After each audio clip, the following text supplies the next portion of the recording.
Assalamualaikum warahmatullahi wabarakatuh. Jadi yang harus kita sampaikan pada sore hari ini, saudaraku, jadi apapun bentuknya, Panglima kita adalah Panglima hukum. Jadi kita harus tahu apa itu hukum. Pengertian hukum perdata ini ya saudaraku ya. Jadi setiap negara memiliki hukum yang menjadi pedoman dalam kehidupan bermasyarakat. Tanpa adanya hukum, suatu negara tidak bisa berjalan dengan baik. Karena hukum ini penting, saudaraku. Banyak penyimpangan-penyimpangan yang merugikan negara. Jadi merugikan negara itu sendiri, khususnya berlaku dua hukum menjadi ketetapan. Jadi hukum itu boleh dikatakan, saudaraku, ada hukum perdata dan pidana. Hukum perdata merupakan hukum yang mengelola kewajiban perseorangan.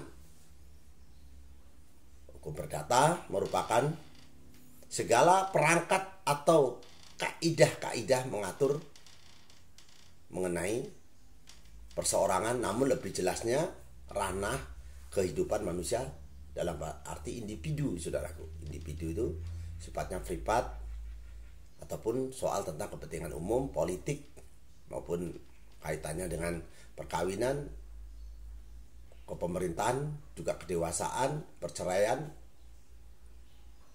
kode gini ataupun warisan, usaha, harta benda yang bersifat perdata. Ruang lingkup keluarga, masyarakat yang luas, itu berdasarkan dalam arti KUH. Perdata, ruang lingkupnya, jadi kitab-kitab itu berisi peraturan perundang-undangan. Jadi yang kedua mungkin kita perhatikan di sini, perlu diketahui hukum pidana itu sifatnya publik.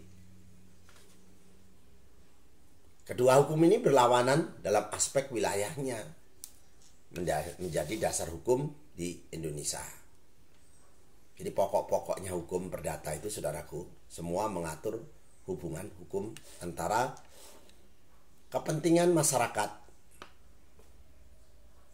orang satu dengan orang yang lainnya. Jadi manusia itu semacam berinteraksi, saudaraku. Jadi kunci-kunci dalam hidup kita ini adalah dasar-dasar daripada kita tahu tentang hukum. Untuk memenangkan sebuah perkara itu harus kita tahu dasarnya, yaitu alat bukti, saudaraku, atau bukti otentik, bukti yang tertulis ataupun bukti yang kita lihat ataupun bukti yang nyata. Alhamdulillah ada saksi lebih daripada satu ataupun dua dan selebihnya. Alat bukti dalam hukum acara perdata itu diungkapkan di pasal 1001 ataupun 1866 KUH Perdata Junto 164 H titik 1R di garis miring 284 di R86, saudaraku. Satu tertulis, dua bukti saksi, dan ketiga persangkaan, keempat pengakuan, kelima sumpah.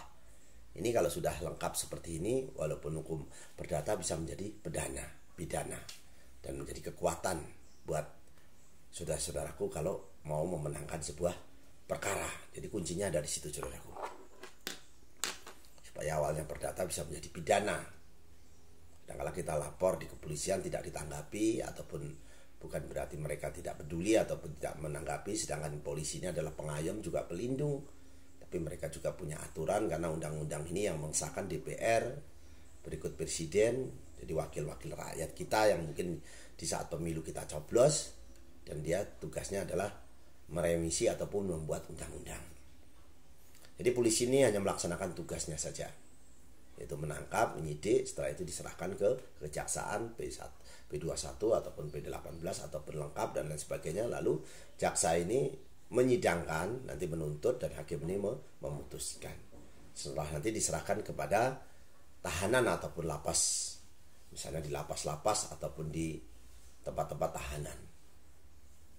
Jadi Di tahanan ini bermacam-macam jenisnya saudaraku. Ada tahanan untuk anak-anak, ada tahanan untuk perempuan, ada juga tahanan yang kelasnya 1, kelas 2, seperti itu. Tergantung dari kriminalnya ataupun tindak pidana yang dilakukannya. Mungkin yang paling terberat adalah di Nusa Kambangan. Di penjara yang saat ini yang terkenal, yang sangat mengerikan, selain di ini Prancis, ada juga di Indonesia. Jadi kepada saudara-saudaraku, apapun bentuknya, panglima kita adalah panglima hukum. Janganlah membuat masalah, berhati-hati itu penting, saudaraku. Yang perlu kita sampaikan di sini, walaupun langit mau runtuh, hukum harus ditegakkan demi Indonesia yang lebih baik. Karena Indonesia ini tergolong yang luas dan besar. Jadi besar dari pulaunya, dari penduduknya.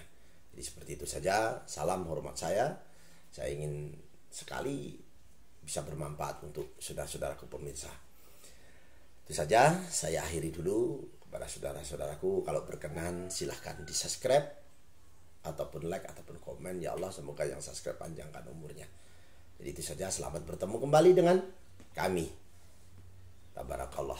Akhiru kalam saya ucapkan wabillahi taufiq wal hidayah. Wassalamualaikum warahmatullahi taala wabarakatuh.